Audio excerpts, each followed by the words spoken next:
मैं वर्षा डागोर, सहायक आचार्य राजनीति विज्ञान, राजकीय महाविद्यालय बयाना। आज हम चर्चा करेंगे बीए पार्ट 3 पाश्चात्य राजनीति विचारक हॉब्स के बारे में। समझौतावादी विचारकों में हॉब्स, लॉक, रूसो का नाम गिना जाता है।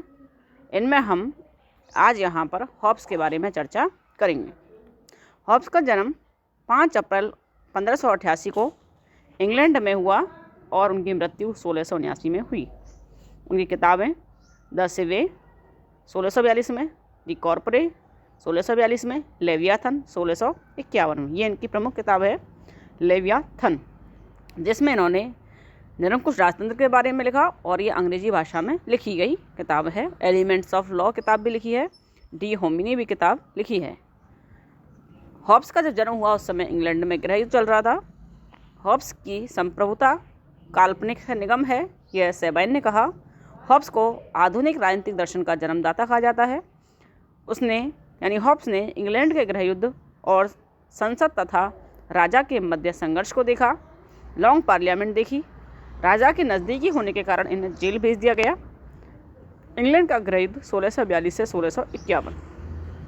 हॉब्स ने एक ऐसी पद्धति अपनाई जो भौतिकी और गणित के नज़दीक थी। हॉब्स ने प्राकृतिक विज्ञानों के सूझों से यानी तरीकों से अपने निष्कर्ष निकाले और उन पर गैलीलियो का भौतिकी के जो विचारक हैं गैलीलियो का असर पड़ा। एट्यूक सोसाइटी हॉब्स की देन है। हॉब्स ने नागरिक दर्शन की तुलना ज्यामिति से की। जिस तरह ज्यामिति के अंदर निश्चित परिणाम दिए जाते हैं और स्वयं उसकी आकृतियों की परिभाषा देते हुए उन्होंने ज्यामिति का इन पर प्रभाव पड़ा, उसी प्रकार नागरिक दर्शन के अंतर्गत हम अपनी स्वयं तर्क बुद्धि के द्वारा एक कॉमनवेल्थ का निर्माण करते हैं। यानी कि हॉब्स पर ज्यामिति का विशेष रूप से प्रभाव पड़ा। हॉब्स का विचार यह भी था कि वैज्ञानिक विधि के अंतर्गत केवल कार्य कारण के आधार पर आगे बढ़ना चाहिए, अर्थात ज्ञात कारणों के आधार पर किसी घटना के प्रभावों को प्रमाणित करना चाहिए। यानी साइंटिफिक वे का हॉब्स ने तरीका अपनाया। निसंदेह हॉब्स पर यूक्लिड की ज्यामिति और गतिविधियों की भौतिकी का स्पष्ट प्रभाव पड़ा। अणुवादी, यंत्रवादी, भौतिकवादी हॉब्स को कहा जाता है। हॉब्स ने गैलीलियो से प्रभावित होकर संपूर्ण पृथ्वी की व्याख्या कर डाली और यही बात मानव प्रकृति पर लागू हॉब्स ने की। गैलीलियो से पूर्व के वैज्ञानिक यह मानते थे कि विराम सभी वस्तुओं की प्राकृतिक अवस्था होती है। गैलीलियो के अनुसार गति सभी वस्तुओं की प्राकृतिक प्रवृत्ति है, चाहे वे सजीव हों या निर्जीव। इसी बात को स्वीकार करते हुए हॉब्स ने भी कहा कि मनुष्य निरंतर सक्रिय रहने वाला प्राणी है। मनुष्य अपने आप में इच्छाओं का समुच्चय है और इच्छाएं ही व्यक्ति को निरंतर गतिशील रखती हैं। मनुष्य अपने आप को साध्य समझता है और इस सारे संपूर्ण संसार को साधन समझता है।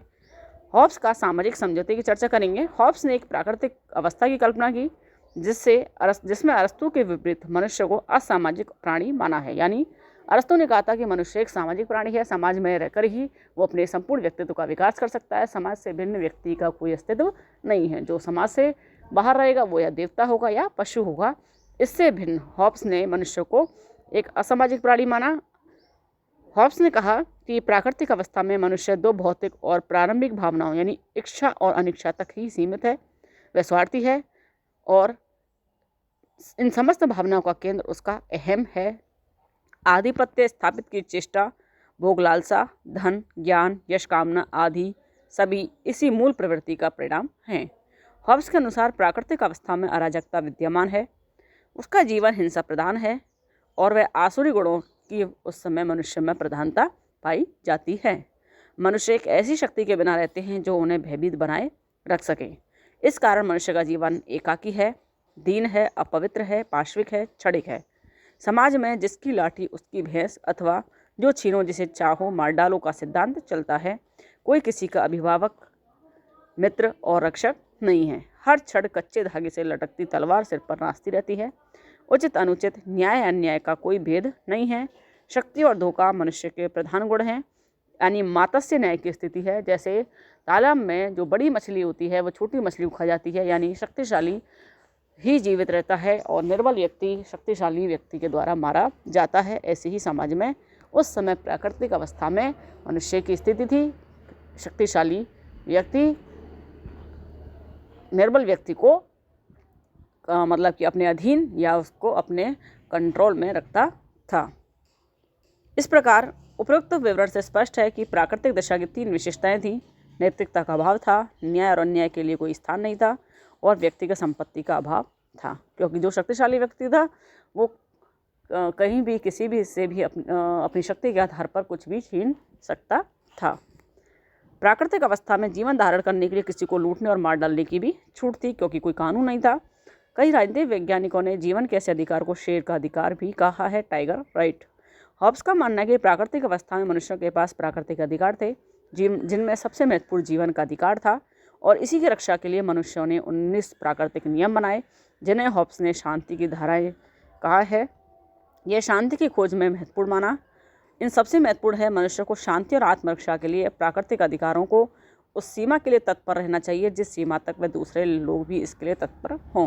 कहने का तात्पर्य यह है कि यद्यपि मनुष्य के पास उस समय जिसकी लाठी उसकी भैंस का सिद्धांत प्रचलित था, लेकिन जो एक महत्वपूर्ण अधिकार व्यक्ति के पास था वो था जीवन का अधिकार, और इसी जीवन के अधिकार की रक्षा के लिए मनुष्य ने आपस में समझौते किए, प्राकृतिक नियम बनाए, और उसे दूसरों के विरुद्ध उतनी ही स्वतंत्रता से संतुष्ट रहना चाहिए जितनी वह दूसरों को अपने विरुद्ध देने के लिए तत्पर हो। यानी मुझे जितनी स्वतंत्रता चाहिए तो ये मेरा भी कर्तव्य है कि मैं सामने वाले को भी उतनी ही स्वतंत्रता प्रदान करूं। हॉब्स कहता है कि प्राकृतिक अवस्था में व्यक्ति को मौत का भय होता है और वो आत्मरक्षा की भावना से प्रेरित होकर ही सामाजिक समझौता करता है। प्राकृतिक अवस्था थी, वो कैसी थी अवस्था थी? अराजकता की अवस्था थी, माता से न्याय की अवस्था थी, जिसकी लाठी उसकी भैंस का सिद्धांत प्रचलित था। तो ऐसी स्थिति में व्यक्ति जो समझौता करता है वो आत्मरक्षा के लिए करता है, क्योंकि किसी का भी जीवन है या किसी का भी जो जीवन है वो कहीं भी कैसा नहीं है, सुरक्षित नहीं है। हॉब्स कहते हैं कि प्राकृतिक अवस्था में प्रत्येक मनुष्य विवेकशील है और वो समझौता करते वक्त अपने सारे अधिकार लेवियाथन को इसी शर्त पर सौंपता है कि दूसरा व्यक्ति भी अपने ही सारे अधिकारों को जो दूसरा व्यक्ति है वो भी अपने अधिकारों को सौंपते हैं। इस प्रकार हॉब्स के सामाजिक समझौते में संप्रभुता का सिद्धांत पाया जाता है। हॉब्स पूर्ण रूप से भौतिकवादी है और वो दर्शन के क्षेत्र में बुद्धिमानी को काम में लेता है। अतः वो स्पष्ट करता है कि मानवीय बुद्धि व्यक्ति को रास्ता दिखाती है कि किस प्रकार आत्मरक्षा के अधिकार को वह सुरक्षित रखे। हॉब्स अरस्तु के सिद्धांत का खंडन करता है कि मनुष्य स्वभाव से राजनीतिक प्राणी है।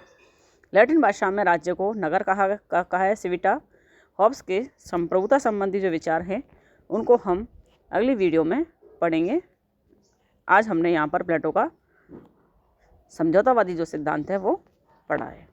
धन्यवाद।